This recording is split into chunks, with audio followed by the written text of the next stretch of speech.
Hi, everybody. It's me, Alberta, again, back at Politics in Plain English. Now, today I'm going to talk about what happened yesterday with Donald Trump, President Trump. He was in Iowa.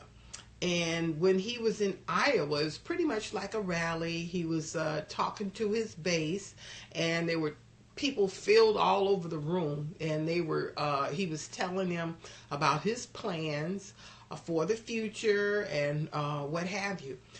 But it seems that one thing that Trump mentioned that caused all the liberal people to go crazy is when he mentioned that for his economic advisor, the person he's putting in charge, he wanted someone who was rich. And he said, I know some people are saying, oh, Trump, he's got all these rich people and everything. But I want you to think about this for a minute. Would it make better sense for President Trump to have a person in that position who knows nothing about finances, how to grow a business or do anything if they've never had one themselves? Well, you would want to go to someone who has experience in business. And I think it's a good idea because when we look at what Trump did, his father gave him $1 million to start off his career. And Trump took that $1 million and turned it into $10 billion. Now, you may say, well, you know, his father had that money and what have you, and that's how he was able to do all this. No, let me tell you why. There are people right now who have won the lottery. One person I remember, well, actually, there's a couple of people, they won hundreds of millions of dollars. And I have not heard of one person who won all that money, or even less than hundreds of millions. I haven't heard of anyone who's taken that money and turned it into $1 billion. So it doesn't matter if you inherit the money, you win the money, or whatever. It's what you do with the money.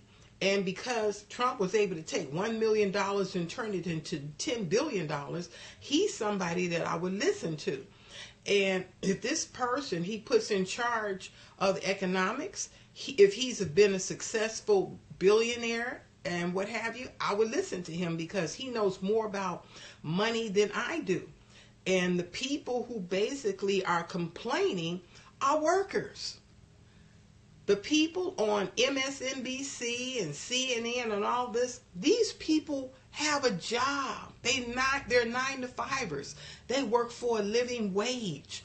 And the wealthy people who own the station and what have you, who are paying them, they're doing just that. They're paying them for doing what they're supposed to do. So why would I want to listen to a commentator or a journalist or whatever and say, here, we want to put you in charge? They don't know anything about anything. The real people are the ones in the back that that have all this knowledge. Now, I want you to also think about this one thing, the reason why it doesn't make sense what these CNBC people or MSNBC people are saying. If you want to learn how to be a chef, you would go to a person who's a chef. You know, makes common sense. If you want to learn to be a nurse, you would go to school and be taught by successful nurses. Same way with medical school. If you want to learn to be a doctor, you're going to have to go to school and be taught by professional people who have already been there, done that, and been successful. So this latest attack is just that. It's a attack. It's foolishness. It doesn't make any kind of sense. And if you listen carefully to what they're saying, they make no sense whatsoever. So that's my topic for tonight. Thank you.